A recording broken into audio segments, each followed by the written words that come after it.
Welcome to our first ever SPLOST Oversight Committee meeting. Let's give DeKalb County a hand.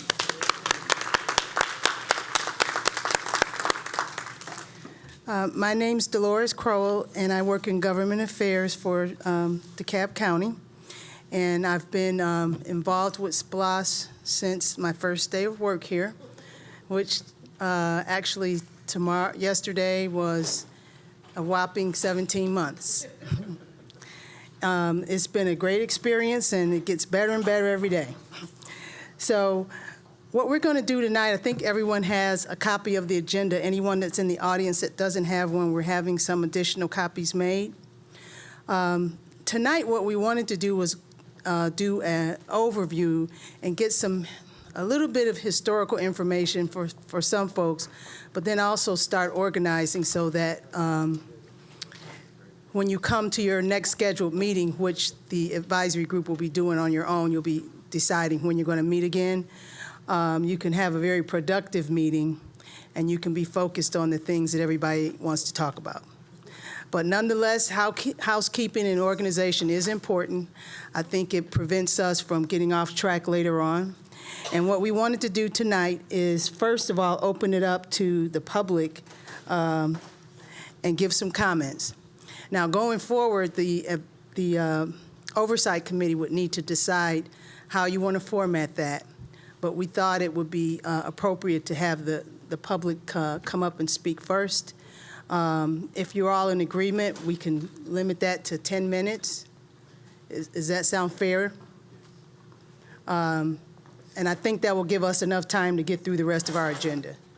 So having said that, the mic is open for public comment, anything that anyone would like to say relative to our meeting tonight. Thanks.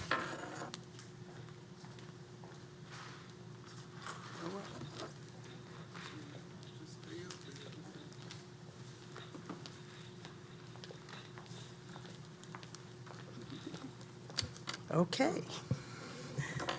Well, that was great. What we want to do now is turn it over to our CEO, Michael Thurman, and give you some welcoming remarks. And our presiding officer, Commissioner Rader, is also here. But you're right, Mr. CEO. Let's start off by doing introductions. If each committee member would go around and introduce yourselves and tell us the district that you're representing. Let's start here with Ms. Buzzy. You may need to press the green button. There you go. I am Alice White Bussey, and I represent District 3. Good evening. I'm Jenna Teston, and I represent District 1 in unincorporated DeKalb County. Good evening. I'm Isaac Blythes, and I represent District 4.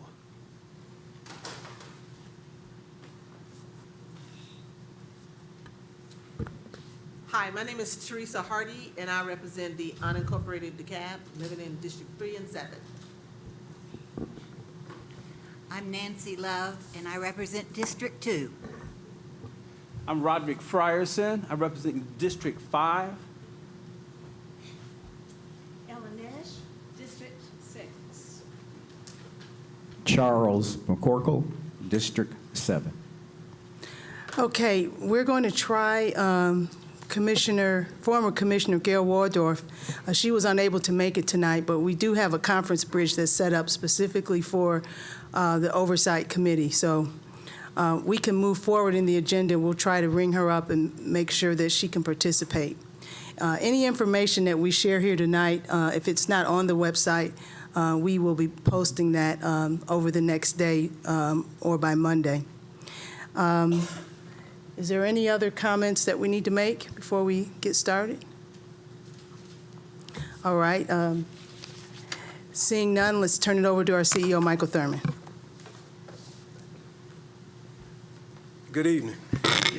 First of all, on behalf of the governing authority and citizens of DeKalb County, I want to express our appreciation to each and every one of you for accepting the invitation to serve on the SPLOST Oversight Committee.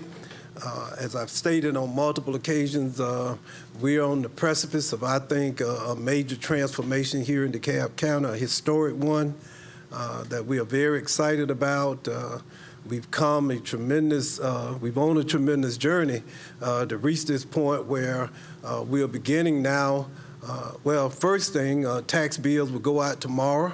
There's two parts of this, $110 million in tax relief for residential homestead owners across DeKalb County, $110 million a year for the next 6 years. Secondly, with our municipal partners as well as unincorporated DeKalb, we will be investing over $600 million over the next 6 years to improve our infrastructure, and you will play a critical oversight role. I want to say this, there's no secret as to why we have been successful in this particular initiative. The SPLOST law was passed in 1985, and it took DeKalb to 2018 to get a successful effort. And I say that not to disparage those who may have come before, but to emphasize what's different. And what is different is that at our state capitol, we had a united front with Republicans and Democrats, House and Senate, came together unanimously to support the legislation. We were able to bridge historic gaps and divides under the Gold Dome to do it. We had broad-based support on the county commission, support in a majority that we had not had, and 70% of the voters went to the polls and supported the referendum, a historic turnout. And as I've stated on multiple occasions, and we'll have time to talk some more about this, we moved from where we were in the past, we learned from it, but we didn't dwell on it. And this is not the past, and I say to the men and women I work with every day that there's no limit to the success that we are going to achieve, but the most important thing was to leave all the political, psychological, and emotional baggage at the train station. We decided that we just didn't have enough room for all that extra baggage. And I'm hoping that the men and women on this oversight committee will embrace that philosophy. We had a vision that every project had to be done in a way with an understanding that it's here to benefit the entire county. I don't have a list of projects. I haven't had, I don't have, and I will not have a list of pet projects. Anything that gets done in DeKalb County, Georgia, is on my list. And I would hope that we would look at it that way because what helps one helps all. And that's our focus, that's our intent, and we appreciate the fact, and I'll say this, that the one thing I know and we know is this cannot fail. And up until this day and to this time, we've dotted every I and crossed every T. We hadn't cut any corners. We've been extremely transparent. And this is about the future. It's not about any one political agenda or desire, hope. It's about the future of our county. And I ask you all to embrace that along with us, and I have no doubt that the success that we've achieved up until this point, you're getting ready to see it on the streets and roads and in the buildings, parks, recreation centers in DeKalb County. So thank you so much, and I think at this point, we have a video prepared by DCTV that gives a little insight into what SPLOST is and how it operates. So, Ms. Diamond, if we're ready. Now that two important DeKalb County referendums won overwhelming support in the November election, with 70% voting yes. What does that mean for the county? The approval of SPLOST, or the Special Purpose Local Option Sales Tax, adds 1 cent sales tax in DeKalb for a period of 6 years to fund core infrastructure projects. This sales tax does not apply to unprepared food or prescription medicine. DeKalb County's SPLOST went into effect in April of 2018, with DeKalb's sales tax rate changing from 7 to 8%. That's comparable to the current sales tax rates across Metro Atlanta, which are between 6 and 8.9%. With voters' approval, eHost, or the Equalized Homestead Option Sales Tax, has replaced Host. 100% of eHost funds are being used to reduce property taxes for homeowners, with the total estimated property tax relief adding up to more than $110 million each year. Even though the sales tax rate is up 1% with SPLOST, DeKalb homeowners save money on their property taxes with eHost. SPLOST is expected to generate a total of more than $636 million for roads and transportation projects, public safety projects, and the repair of capital outlay projects. Proceeds are being distributed proportionately, estimated at approximately $388 million for unincorporated DeKalb and $249 million for city governments and the county. For more information on the DeKalb County SPLOST and eHost, go to DeKalbSPLOST.com.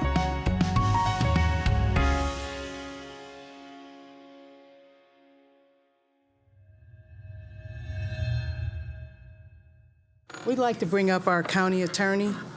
TJ, can you help me with the binders? And Ms. Vivian Ernst is going to give us a role of the Oversight Committee, review some information with you. County Attorney Vivian Ernst. Good evening. My name is Vivian Ernstus. I'm the interim county attorney. And for those of you who have not been fully involved in government, let me tell you a little bit about what I do. I'm the lawyer for the county and its elected officials in civil matters. And I would like to introduce Shaheem Williams, if you'll stand up. Shaheem is the assistant county attorney, and we have been working on eHost and SPLOST since its inception. So we have been around for a long time. And we have been working on making sure that all of the T's are crossed and all of the I's are dotted legally.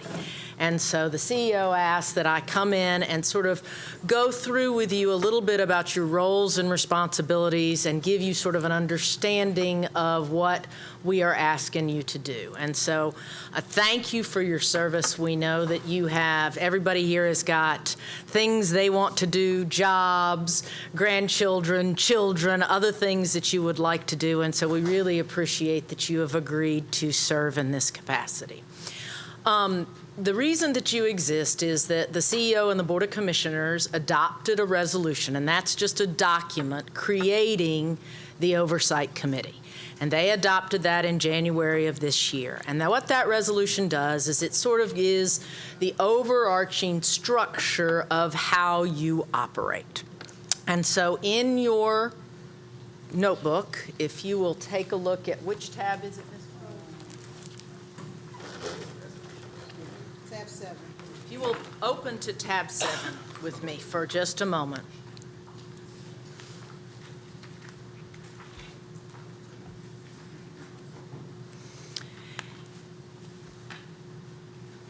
Are we all at tab 7? So you all will not, I'm not going to need you to read that this evening, but that is your sort of enabling document. And the good news is that you all are an advisory group. You are here to review the progress of our SPLOST program, to provide valuable citizen insight, to make recommendations, to give us thoughtful responses and ideas from your community and from what you hear in the community. Now, we all know as an advisory group, we review and you all make input, and your elected officials and your county officials are not going to be able to implement every recommendation, but you may rest assured that by creating this committee, they want your input. And they're going to listen to your input. They may not agree with it, they may not adopt it, but they do want your input. And so in that way, you are here to simply track the progress of our SPLOST projects and to provide information and input as you hear it from your community. As you may or may not know, the SPLOST law has very strict reporting requirements, so you don't have to worry about that. We already have to do all kinds of things as a county government that are required by the law. And essentially, you have two primary responsibilities. each year you have to put together an annual report. Now, the resolution doesn't define how that annual report looks, but it's your review of what you've done that year, what you've heard, what you've learned, your inputs, your recommendations. And the second deliverable is that sometime near the end of the program, you are to produce a final report. And again, the resolution leaves a lot of that to your discretion as to what that final report looks like. The resolution does not require you to meet on any sort of basis. You are allowed to make that decision. Your meetings must be public and open and have some notice, and that is in the resolution. The second thing that you do is, and this is not your first organizational meeting, this is sort of a pre-meeting, but at your first organizational meeting, you are to elect either one chairperson or two co-chairpersons. And you are to do that each year, all right? And so that is the sum total of the deliverables. I think that the reason, not always do our advisory groups have a public comment section, and Ms. Kroll mentioned that public comment section. And while I can't get into the minds of my clients, and I wouldn't try to speak for all of them, I do think that the reason that they would like you to have some public comment is so that you have sort of a formal way of hearing from members of your community in a respectful and appropriate way. And so there is some requirement of some public comment. There are not huge, you don't want that to overtake your entire meeting because you all want to have some discussions and thoughts and want to hear from staff about certain progress of SPLOST projects. One thing I did want to mention is I know that all of you all are very involved citizens because you're here at 7 o'clock on a Thursday night when you could be doing a lot of other things. So you probably know that there was a previous SPLOST committee. And that SPLOST committee existed in 2016. I thought it was 16. Numbers are not my strong point. Existed in 2016. And that is a very different committee than what you all are. That committee was convened to help the county determine the projects. And that committee convened, they did their work, they came up with a list of projects. That is not your role. Your role is to track progress and give us review and recommendations on the progress of the SPLOST projects. Because just as a little bit of background, in order to, when you go to a referendum to allow a SPLOST, and all of you all are voters, so you saw that really long question that everybody didn't like, but that is, the projects have to be listed, they have to be, the categories of projects have to be required, they have to be set forth before the referendum, and that is a requirement that is placed upon your elected officials. So that work has been done. And so with that, that is an overview of your role. I was asked not to get into all of the weeds, and I don't think we need to know all of the weeds. You all will be able to read the resolution, but that is your role. And if you have any questions, I'll be glad to answer them. Thank you.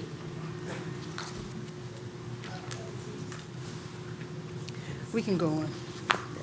But in front of you, you have what I know you all were up all late last night thinking about, when am I getting my binder? And so I hope I made somebody's dream come true. You do have a binder. And for now, I think you're going to see as a committee, as you progress, you'll be able to decide you know, how effective it is to use that switching information in and out. And we may even want to look at doing things that are a little bit more technically involved, like providing you your minutes and notes electronically.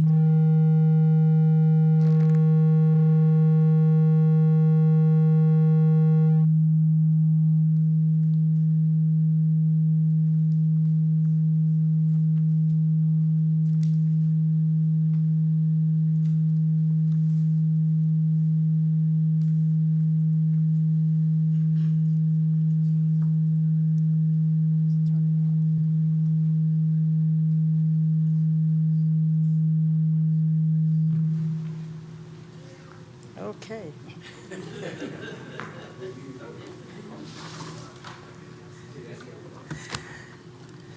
Okay, let's look inside.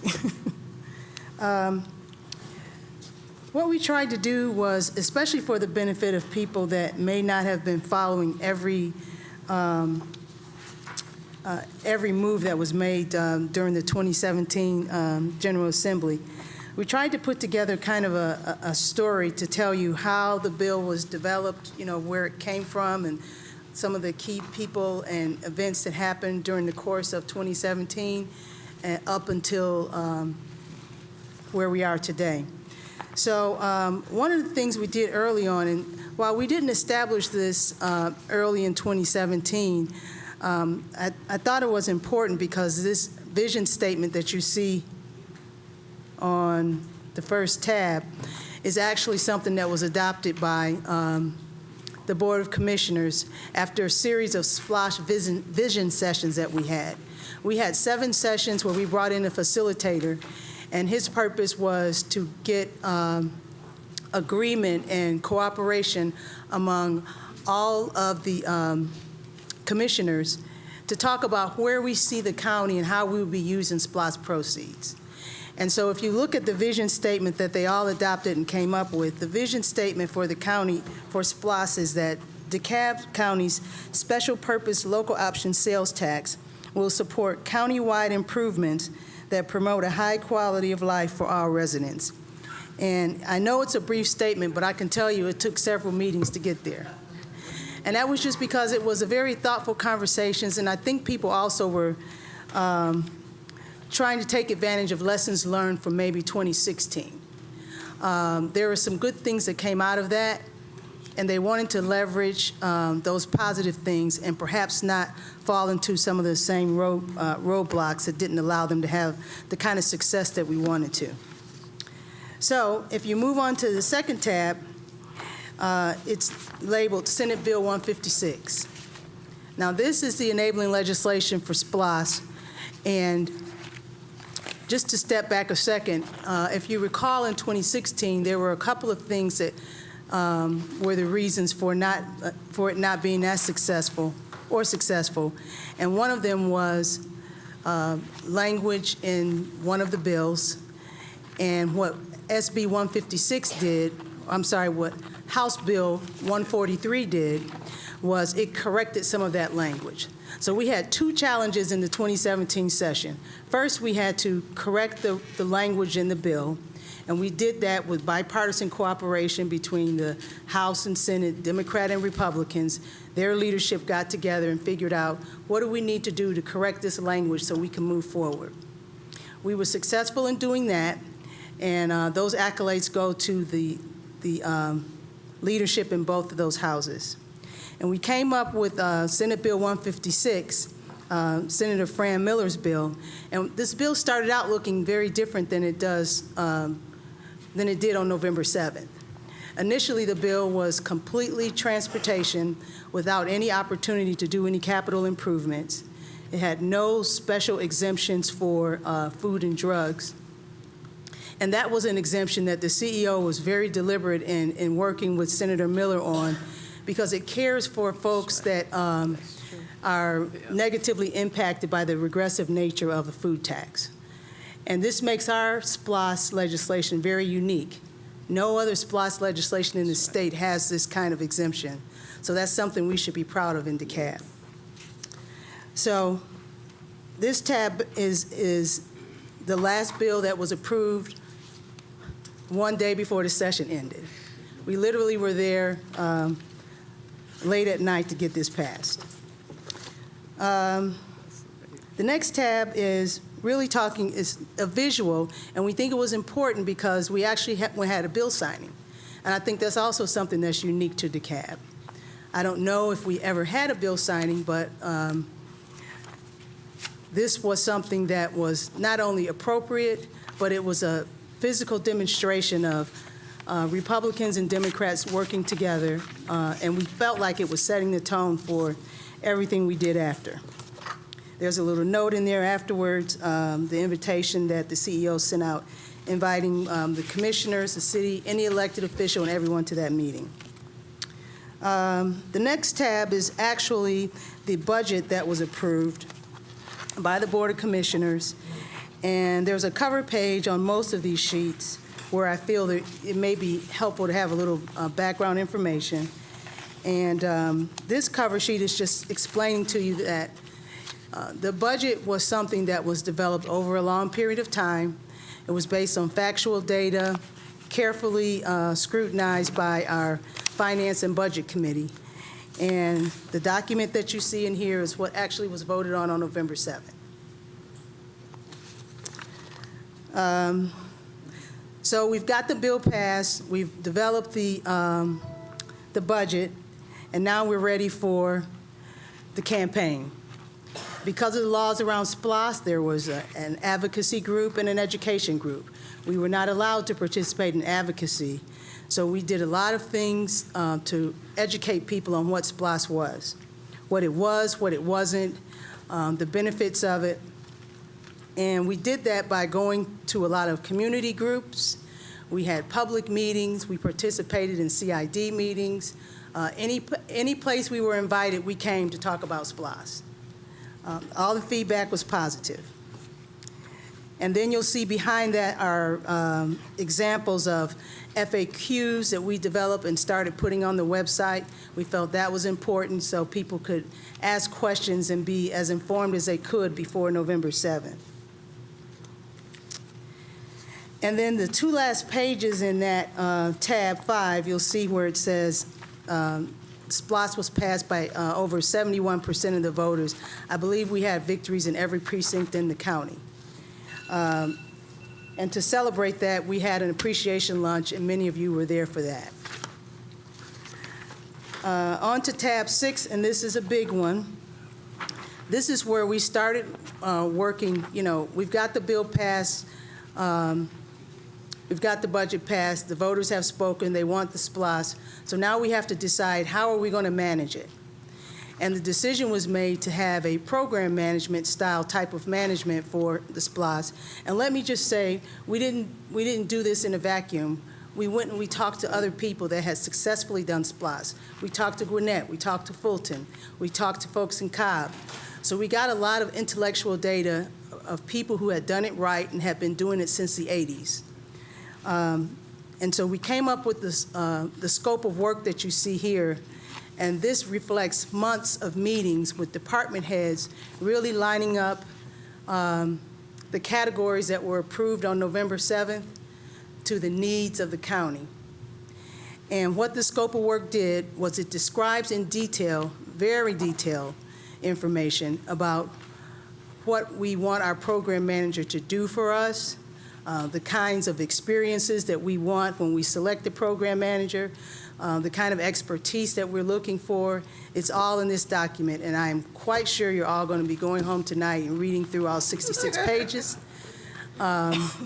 It's fun reading, and it was a very educational experience. So this was a group of the core SPLOST team that put the scope of work together. And we worked heavily with the law department as well as purchasing and contracts to make sure we followed every rule, and we were overly cautious, I would say, in just making sure that we crossed every T and dotted every I during this process. At the end of that process, we brought in all three of the responders. Each of them had an opportunity for a personal interview with us. And we are happy to say that we ended up with the respondent that had the lowest cost and the highest number of points. And that was Moreland Altobelli, and I think members of their team are here with us tonight. While that was also going on to tab 7, the Board of Commissioners were, they weren't sitting on their hands either.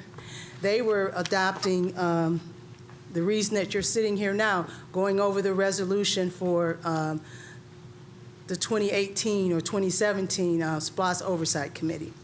So that was done during that period, and Ms. Ernst has already gone over the details in there, and your names are all listed in the back of there. On to tab 8, and there's just 2 more. While we were doing this, we thought it was important to to do updates. So we took opportunities, especially those where we had a large public meeting, to educate people on SPLOST. And what you have in here, on March 2018, at the State of the County, we held a SPLOST update, and we invited not just the general public, but we also invited any vendors and people that really were interested in what SPLOST was about and what we were trying to do. And we did that at Stone Mountain before the CEO gave his State of the County address. And then under tab 9, we also did an update at the Committee of the Whole, giving an update to all those members, and I believe every commissioner attended that meeting. They liked what we said. I believe they had an appreciation for the work that we put in, and it was approved in the Committee of the Whole unanimously. The next step was for it to be approved by the Board of Commissioners. They did that. They approved our program manager, and the rest is history. The last tab you see here are just some media and communication information, and this is just a kind of a storyline of all the things that we did working with cities and city managers to collaborate wherever we could as we developed IGAs for each of the cities. So I'm about talked out now. And I'll open this piece to any questions. We do have, this is one of the tools that you'll have to use to we'll keep it updated, we'll send you out fresh information. And I'm going to ask TJ to come up, and we're going to show you the website. This will be the world premiere of the website, I guess. It's going live in the morning, but we wanted to show you the tools that we developed here so you can be informed and keep other people informed. Good evening. My name is TJ Sigler. I work with Dolores in the CEO's office. So if you'll bear with me just one moment while I get this up.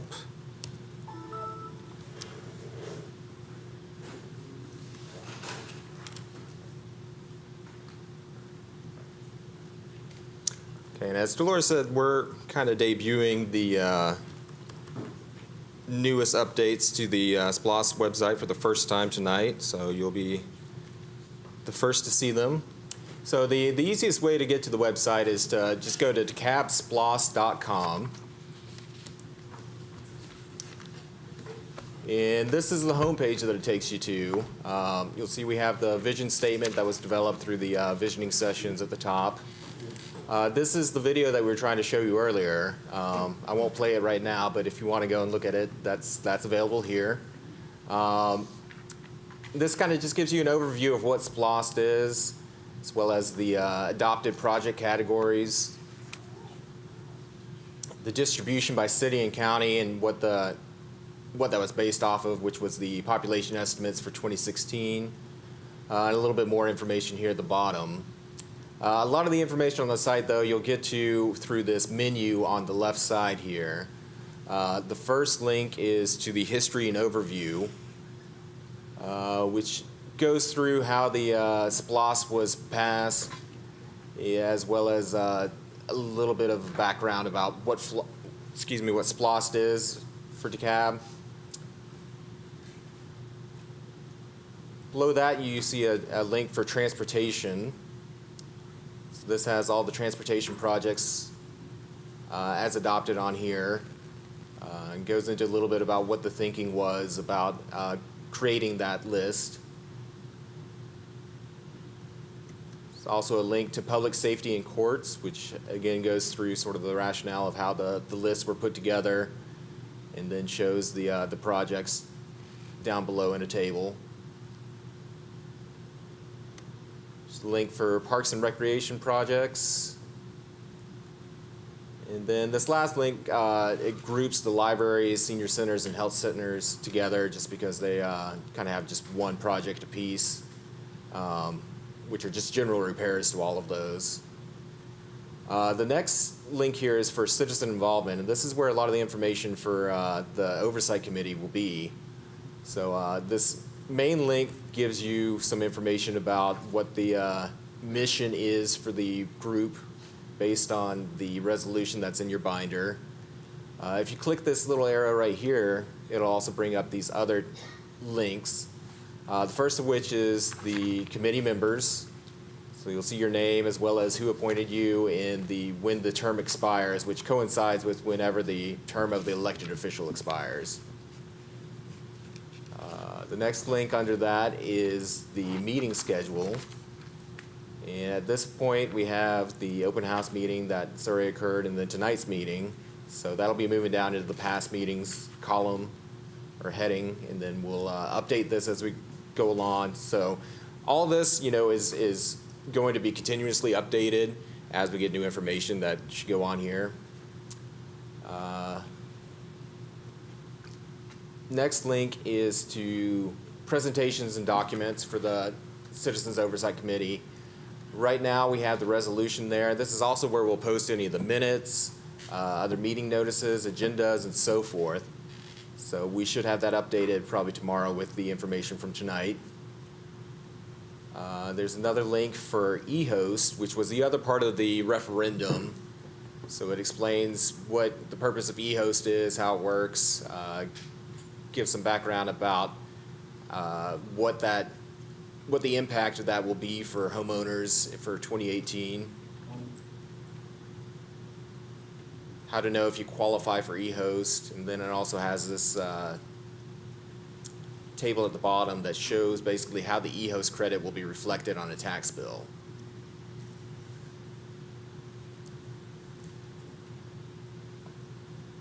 This tab, the 2017 ballot information, is really kind of an archive of some of the information that was put together during the education campaign prior to the referendum. So we didn't want to take that down, but it's more of a background information at this point. And the final link here is for presentations and documents. So this is another page that we'll be updating as we go along whenever there's something new to add. What you'll see here is the authorizing resolution as well as the intergovernmental agreements between the county and the cities. We have the RFP for the program management here. We have a presentation that was done back in May as well as one that was done in March. So that basically covers it for the website, unless there are any questions. With that, I guess I'll turn it back over to Dolores. Yeah. I'd like to bring up our presiding officer, and so he can address the group. Thank you, Dolores, and thank you, Mr. CEO, for giving me a chance just to briefly thank you for being here tonight. As others have said, it's really a great commitment that you've made.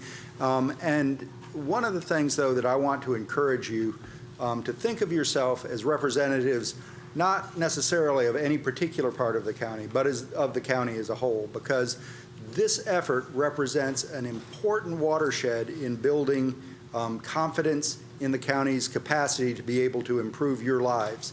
So unless we're able to accomplish this for every single person in the county and every region of the county, then I don't think that we're going to be able to build the support that we need in order to perpetuate this type of investment across the board on an ongoing basis. So I'm hoping that your focus will be on the integrity of the program as a whole and on our ability to transform and to improve lives throughout DeKalb County and work as we do on the Board of Commissioners, elected locally but committed to serving all across the county. So I really appreciate the fact that you've been willing to serve. We want to serve with you, and we're certainly going to value and consider very carefully the advice that you give us, not only when it comes to specific issues, but also on how we approach this ourselves. And certainly, keep us on the straight and narrow as well as, the staff and others. So thanks very much. I really appreciate the opportunity. I won't belabor it more, but thanks for kicking this off today. It really is, as the CEO says, an historic day. Thanks.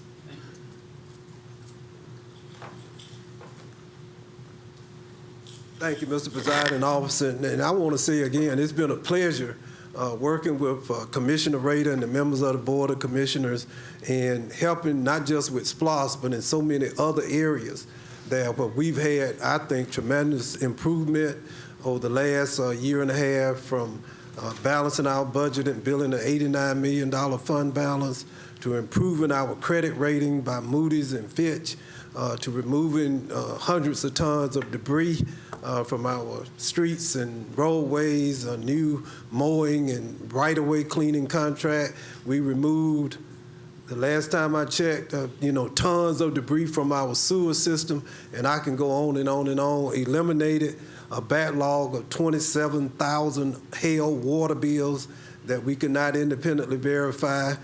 Now we have a plus 99% accuracy rate even in that area. So we're moving in the right direction, but all of that pales in comparison to what we're getting ready to do with SPLOST, and we're doing it as a team. We work together at the governing authority. We don't always agree, and we're not always supposed to agree, but we do agree on the fact that we're focused on improving life for DeKalb County. One last question, and you all have been very quiet. So what are your greatest fears, hopes, and dreams, if I can ask you that, as it relates to SPLOST in DeKalb County 2018? I have one. And I knew Ms. Bussey was going to be first, so. Yes, ma'am. I'm Alice White Bussey. I have a real concern for the management of your governmental agreements, intergovernmental agreements that you put in place with the 12 cities. How will this committee be responsible for its oversight with a portion of the funds that you talked about at the $388 million versus the $636 million that the law approved? So can you share that process, or how will we be engaged in the oversight responsibility? No, it's a great practical and political question. This oversight committee has oversight over funds appropriated for unincorporated DeKalb. This oversight committee has no authority over funds appropriated to the various municipalities. That's independent and sovereign. Say, Lithonia, their appropriation will be administered by Lithonia, its governing authority, and they may set up an oversight committee. We have no control over that, and that may be true in each and every individual city. Thank you. All right. Mr. Blathers? So how you doing? I'm great. How you doing this evening? In my former life, I had a lot of experience in dealing with infrastructure and working with citizens, that a lot of the work that we were doing impacted them. Just an observation, and I would, this is a concern that I have, and I hope we will do a better job when we get into this, because when we do these major infrastructure projects, we ask for a tremendous amount of cooperation and support from the citizens. And I think that in doing the work, we need to reciprocate. And I said that to say that, like Rockbridge Road, for instance, where they land the water line, that we used to have a rupture every 2 weeks. The old line would break, and the county should have replaced that line 10 years ago. But having said that, I think when we get the contractors out there doing the work, given the sacrifice that the citizens are making, putting up with all of that, it would be wise if the county had somebody sort of out there reviewing on a daily basis the work that the contractor has done, making sure that, given the potholes that are already there, that the construction work is not creating additional potholes. And this affected me personally. I was going to church one Sunday morning, dodged one pothole, hit another, cost me $177 to replace my tire. So I think that if we, going forward, do that, I think the citizens will appreciate the county more and be more willing to tolerate the inconvenience that's cast on them, and we don't need to be creating any additional hazards for the citizens. That's my concern. No, that's fair. And you mentioned that, and I think I want to introduce the representative from Moreland Altabelli, who will be our program project managers, who bring a tremendous amount of expertise. It won't be myself, thank God, but we have, stand up, Chris, and Ernest, stand up. We got two representatives here from Moreland. They bring a huge amount of expertise in working with SPLOST projects in Gwinnett and Douglas and Clayton, Cobb, Forsyth. I can keep going. Yep, Fulton. And then, by the way, they were the unanimous choice. They had the lowest bid and Yeah, they had the lowest bid and highest score. And the highest score. I mean, by far, they were unanimously recommended by the committee who reviewed the request for proposals, and they were accepted unanimously by the Board of Commissioners. So thank y'all so much for being here. One more thing. Yes, sir. Question about Rockridge. We actually met with Ted this afternoon, and that was a topic of conversation, so we're looking ahead. Oh, yeah, and they'll be moving in, Maloof, with creating space for them right down the hall from me, so they'll be close by. And I just promise you, and that's literally the truth, isn't it? I think that they didn't like that too much, but that's okay. They're going to be right next to me. But this, and to Mr. Blazer's point, look, let me tell you, I can't tell you how much is riding on getting this right for DeKalb County, for the present and the future. And I just promise to you, and we're open to conversation like that. That's important for us to remember. I drive down Rockbridge at least once every 2 weeks because I go to my barber that way. So I've lived that stretch of highway. Yeah, I have a question. Once again, my name is Rod Frierson, and I'm new at this, so I'm going to come in here with this open eyes and trying to move this process forward. One of the things that I would like to make sure that we do is to communicate to the residents at the time these projects are being done of what we're doing. I think as people drive down the highways, they need to be able to see that these things are actually being done, and they're being done through the appropriation of the SPLOST fund. I think that's really important. And I'm glad to hear that the program manager is not one person, but it is a team. Because it will take a team effort to make sure that this is done successfully.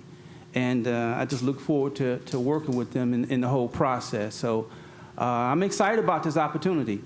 I just hope that we can do it expeditionally. We can get it done, in a timely manner. It shouldn't take 8 years for us to do this. Maybe we can do it in 2 years. That would be nice. All right, but we need to move through this real quickly, and I'm just hoping that I want to be a part of it. And so I appreciate being in this position, having an opportunity to work with the team, and let's roll our sleeves up and double our efforts and get it done. All right. Thank you, Mr. Frierson, and thank you for being an outstanding community leader. He works just night and day over in Hidden Hills, cleaning the community, helping to bump the curb, doing all the things. Making sure I do it, because he came out one Saturday when we were there with a filming me. I'm like, who is this guy? But thank you so much for your positive leadership. Chris, I want you to come up and talk a little bit about how you communicate. Won't that be important, if you don't mind? Not at all. Thank you, Mr. CEO. So we've got a number of things planned that we do in other counties. So the biggest thing you'll see in a couple of weeks is all of the counties have a website. And DeKalb has their website. We bring a proprietary software we develop. We use it in Clayton and Douglas and some counties in South Carolina. It's called Teams. It's Total Enterprise Asset Management System. So what that does is we work with the Finance Committee, all the department heads. We build a master schedule and budget, and we layer the information at a high level for the public, for citizens to go on the website and see, at a level for committees like yourself, at a detail level for the staff to log in with a password, so we're all sharing information on the same platform. As you well know, SPLOST, you pay that penny every time you go to the grocery store. So unlike a bond program, the money trickles in every month for the next 6 years. So one of the big things we have to look at is the pent-up demand from that wish list. I live in Avondale Estates, been here since 1973, went to Towers High School. We've got a big backlog of things we've put off for years, so we're going to work hard to prioritize the low-hanging fruit, and that's going to be things like we met with Ted today on the resurfacing contracts. There's one out for bid now to open in August. Sidewalk repairs, repairs to parks, things that are relatively inexpensive, first-year cash flow, big ticket items go along in later years. But there'll be a number of ways in place on the website to get the information out to you through your telephone, your smartphone, your iPad, et cetera. An answer? Yeah. I didn't know he was tight. That's right. And both of these gentlemen live in DeKalb County. These are interlopers. These are DeKalb County folks, right? And Vicky's not here, of course. Vicky Moreland lives in DeKalb County too. So the 3 top people, they're all DeKalb County residents. And Mr. Blount, they've all hit potholes in the I'm sorry, was that a question? I had one. Let me go to Ms. Hart, and then I'll come back. Okay. I think we were talking about our pain points. I'm very, very excited to be a part of this committee. I'm also excited about what we're about to see in the future of all of DeKalb, and I'm real excited about this team. I'm looking forward to working with as a team. But my pain point or my concern is our citizens have, been waiting for a while for things to be done. So what's going to happen to all of us, right? They're going to be like, when are you going to come on my street? When are you going to come on my street? So I'm glad that, is it Mr. Chris actually explained the communication piece. And I think in our committee, we're going to have to do a good job of letting our citizens know where they can get information at any time, even from us, or at least utilizing the website and the other tools. But that's one of the pain points that we're going to have to deal with as being on the committee. And all of us are pretty known in our communities. So we know that we're going to get that. So that's going to be one of the concerns of mine. Like, people are looking at, when you going to come off of Rock Bridge? I saw you on Tucker, and you ain't came to, South DeKalb. So that's going to be one of the things that we would manage as a team so that we're seeing that one DeKalb. Oh, absolutely. Thank you. Thank you, Ms. Hardy. We live with it every day. People are excited, and they're very supportive. And I think we identified, 300 miles of the worst roads in DeKalb. One thing we didn't mention, the commissioners approved a TAN that will allow us, $40 million? Is that right, Zach? About $43 million. So and Chris mentioned that we don't have to wait till we get all the money, because we'll be able to hit the ground running. So that money is available there now. We've already purchased 50 new police vehicles, and I see Chief Fulham back, 10 new rescue vehicles being outfitted. And I saw one of the new police cruisers last night, which I was so happy. It's just amazing. And so with the projects, and Chris alluded to it, this is immediate. Okay. We're going to work, it's now, because the commissioner supported the effort to put projects, to have bids already out. So, Mr. President, this is going to happen much quicker than some people actually think. Now, to your point, Ms. Hardy, we can't pave all the roads at the same time. It's just not humanly possible, right? So part of it is communication and letting people know what to expect going forward. It is a 6-year, I don't know whether we can get it all done in 2 years, but it's a 6-year SPLOST, but we're going to move as expeditiously as possible. Yep. Yes, ma'am. Good evening. My name is Jenna Teston, and I'm just curious to know, I see a lot of the categories here, allocating the revenues, and I guess, is there someone monitoring? I mean, obviously there's money already in place for road resurfacing. So this is in addition to, are we making sure the money that's dedicated outside of this is being spent and managed? We spoke about the project managers monitoring those projects. I guess my concern is there's some duplication here. So have we maximized those funds already? For example, with the current property tax revenues, there's X amount of dollars that are already dedicated for road resurfacing. So this is in addition to that. Yes. So we're talking about managing the projects that are going to take place here. What about the projects that are already budgeted for in the current budget? Oh, absolutely. So how are those being managed? Oh, And are we making sure that that money's being spent appropriately and in order to make sure that we've got this categorized, these expected dollars coming in? Yeah, I'll say yes, but there has been, I can provide you with an independent assessment. Okay. Our audit, our Okay. CAFR, our independent auditor, this year, our audit came back with 0 weaknesses and 0 findings, Excellent. right? With an $89 million surplus. And Fitch and Moody's, as a result of what they perceive to be increased competence and oversight, upgraded our rating from stable to positive. Great. So I can say yes, but you can say, well, that's your job to say yes. Our independent auditors, as well as our rating agencies, looked at how we were managing the taxpayer dollars and all came back with an affirmative statement that things have improved significantly. Great, thank you. I had this other concern. Yes, ma'am. I had a concern about the evaluation criteria that was used for the selection of the projects. Those projects were selected and prioritized according to the input from citizens in the community.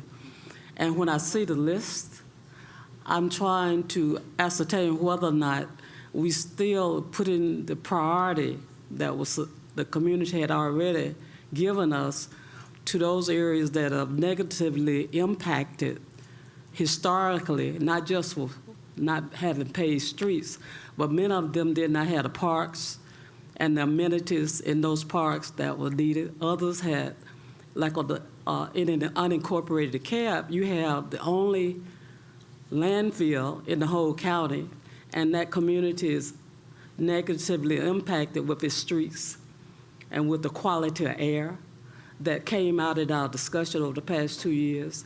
So I was just trying to make sure that the evaluation criteria, where is it in the whole scheme of things as far as you're prioritizing these projects? Yes, ma'am. Well, as it relates to parks, the law that was actually passed in March, late of the session in 2017 was very different from the law that was contemplated in 2016. You mentioned parks. None of this money can be used to buy or establish new parks. Exactly. It can be used to upgrade and repair existing parks. So that's different, but that's a prescription that was placed under legislation. As it relates to the streets, we needed, and Ted Reinhardt is in the back, we used the Georgia Department of Transportation criteria to determine the worst roads in DeKalb County. Okay. The 300 miles of worst roads based on GDOT criteria. And to be honest with you, we took the subjectivity out of it. Because to be honest with you, that's been one of the stumbling blocks. Because everybody want what they want, but it's not really about that. It's what's best for DeKalb County. Because the last time I checked, people don't just travel on the streets in their neighborhood, right? And you mentioned potholes. Potholes don't discriminate. They don't care whether you live north, south, east, west. It's just a pothole.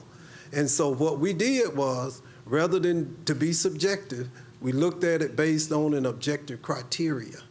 And we believe that through that, we now have designated the worst roads that should be first in the list, on the list. Thank you. Yes, ma'am. I have one other comment. You know, as I look forward beyond the 6 years that we're talking about, and I'm not picking on the police department, but the question that comes to my mind, okay, we buying these additional police vehicles. I don't know what the average life of a police vehicle is, but when this 1% windfall of dollars is going away, where does the cost come from to replace those vehicles that we bought? How would we deal with that when we no longer have the SPLOST? Well, yeah, if we get this right, there'll be another SPLOST. Well, when you look at everything it took to get the SPLOST that you have, I wouldn't be so optimistic about that because, you know, in the eyes of a citizen, you know, this is taxing the citizens. I think that a part of this component, we need to be looking at sustainability. All these things we're doing, how are we going to sustain ourselves if we are not able to continue this SPLOST? And that's one of the thoughts that I've had, and one of the things that yeah, we has purchased concerned new me. vehicles, but we just hadn't had the money to purchase them in this quantity. Right. It's That's not what like that's my point. You buy. I don't know how many more vehicles you're buying than you have now, but if you're buying 2 vehicles, at some point you're gonna have to replace those 2 vehicles, and you're gonna have to have the dollars to replace those vehicles. And I'm sure we'll work all that out, but that's just a thought. No, I understand. That To came your to point, mind. though, and that came up, and you know, I'm not a Pollyannish person. I'm a pragmatic idealist, but to be quite honest, frankly with you. And I tell people I got a warm heart and a cold eye. I only see what I see, and I feel once I see it. But I'm convinced that we're going to be successful. You know, I think Gwinnett may be on SPLOST 10. So I'm not going to preempt or the idea that we're going to be so successful that 25 years from now we'll be on SPLOST 10, right? I don't see any reason why we can't be successful. I really don't. I don't see any reason why we can't have because I think we got the most progressive SPLOST law, not just in Georgia, but in the country. We have tax relief that no other county in Georgia is even contemplating. That's right. Through the e-host. We have an exemption that exempt food and drugs that no one else even thought about. So why should that momentum stop now? I believe that at the end of this cycle, we will be recognized as the most innovative, the most successful, and the most visionary county in this state and in this nation when it comes to investing in infrastructure. I know it's been a rocky road, but I learned, but I don't dwell. And we've learned some good lessons, haven't we? Now we just got to embrace the opportunity of the future. And I'm not being overly optimistic. I know every day we got to show up and get it right. Ms. Love, you get ready to say something? And I don't want to keep you all, and then I'll be around so we can talk privately after this. So we'll let Ms. Love speak. I hear what he's saying, in that shouldn't there be a plan in place so that as, I don't know, maybe to buy 2 each year, or so that there's a continuum That's what I was of saying. incoming new vehicles. But what I was saying is Would that that be part of the department's responsibility? we already have a fund to buy new vehicles. It's Yeah. not that we've not purchased new vehicles. That happens. We have a fleet of how many vehicles? Some 3,000? About 3,000 vehicles that we replace on an ongoing basis. What's new is the source of the funding. Exactly. When vehicles become out of life cycle, we replace them. And it's the vehicle fund and fleet. Oh, yeah, and that's true. I forgot about that. We have the #1 fleet department, not in Georgia, not in America, but in 2018, we were designated as the #1 fleet department in North America. Wow. That's excellent. That means that we know how to manage what? Resources. Vehicles. That we are not just good at it, but we are the best. My fleet manager taught class at Princeton and Yale the other fleet managers from around the country. We're just that good. So I feel your concern, but as long as I got Big Robert Gordon sitting over there, I feel pretty good about managing the fleet as we purchase.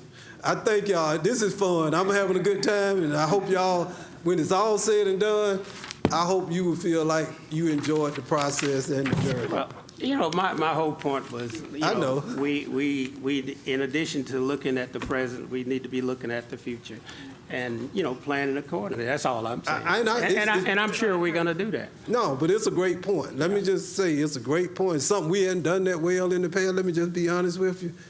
But I'm just telling you, it's a new day. And everywhere you can look, it's a new day. Our IT department just got ranked out of all the large counties in America. We have the 7th best IT department in America.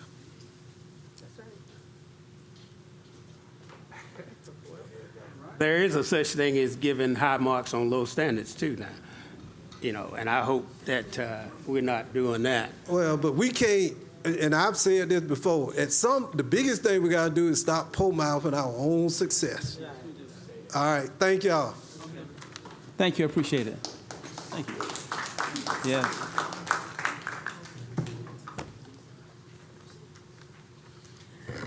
Okay, per the resolution, for your meetings going forward, you would, as a committee, develop a schedule. I don't know if there's an appetite to do that this evening, but I would offer to send a message out to all of you and poll the group, and you can decide what day and time. The CEO's office is responsible for making space available for you. We will do that. We will make sure we have a scribe to take minutes and communicate those out. Future meetings, you will always get a report from Moreland. They will be presenting to you. So some of the concerns that questions people had about how you're going to communicate the information, when we developed the scope of work, that was a requirement that the program manager come in and address the advisory group every meeting.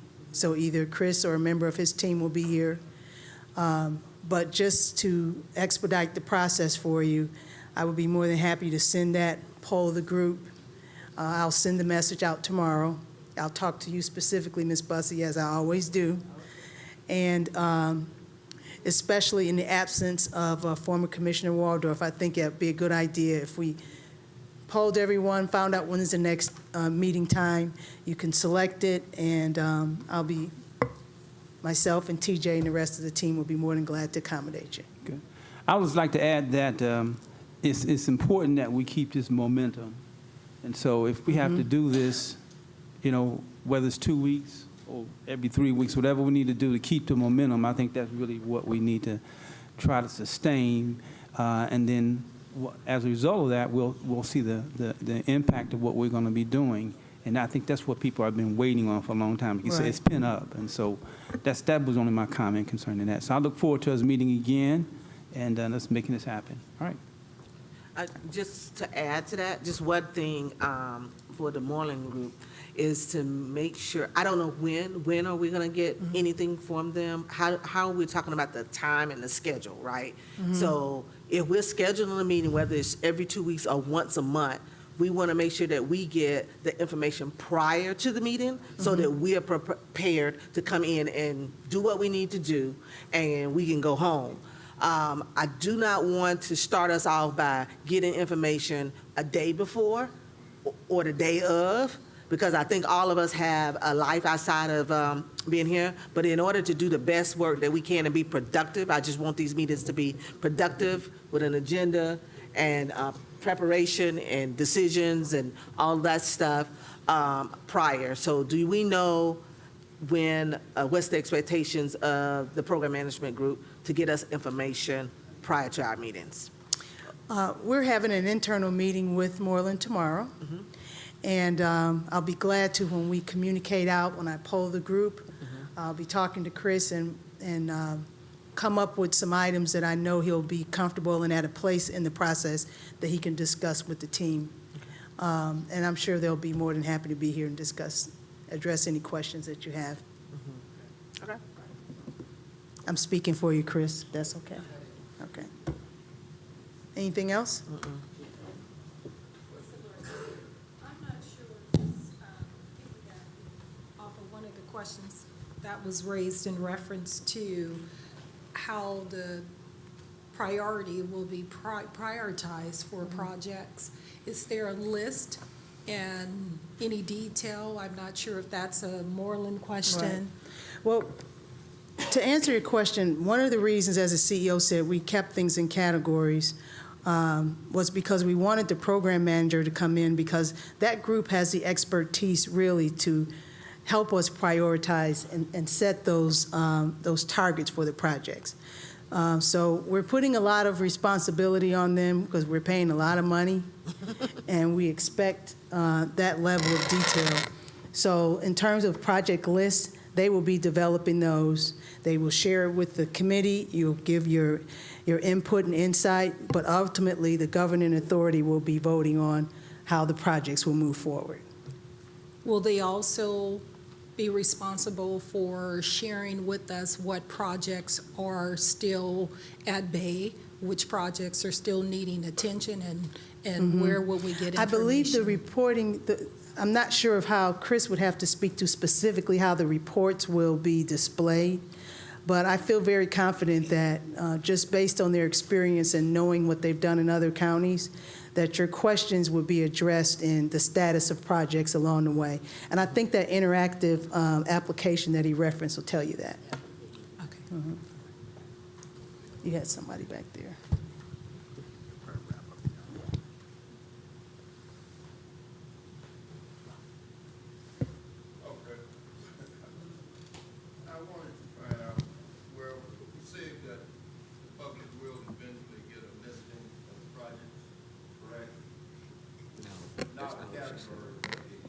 Right, as the projects are developed, yes. Okay, also I'd like to know whether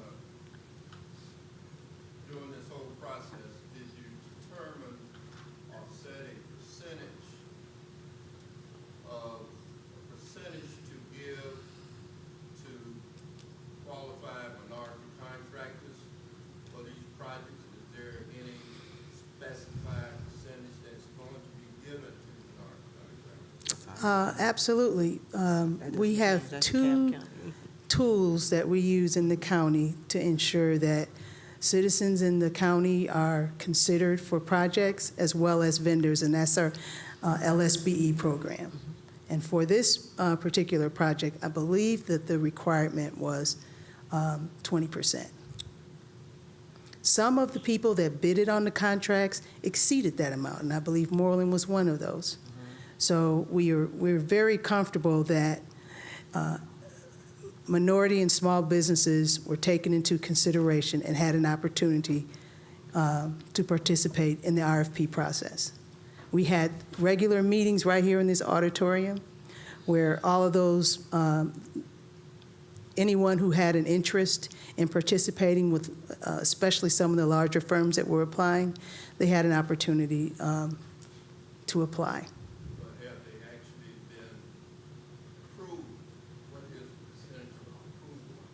Yes, those approvals were given when we completed the scores. When we completed the scores for each respondent, they each submitted minority firms that would be working with them. Everyone, it was a requirement. Had they not, they would not have even qualified for the RFP process. That's part of what we build in. Will you be showing those people on the website, those minorities? They will introduce us. Oh, absolutely. Yes. They are listed. Right. And it does not preclude minority businesses from responding to bids as this project goes forward. Right. These Correct. aren't the only ones who will be involved in the process. I understand that. Yeah. So that's listed, and we'll be happy to share the list with you, the ones that were within the Moreland team. Do you? Yeah. Yeah. Organizational chart shows the LSBs. Yeah. Right. Yeah. We weren't supposed to have all these questions. So we'll be around. We weren't supposed to have audience questions. We tried to entertain some, but I'll be here. I'm not going anywhere, so if you have questions, I'll be happy to answer. Thank you for coming. Have a good evening.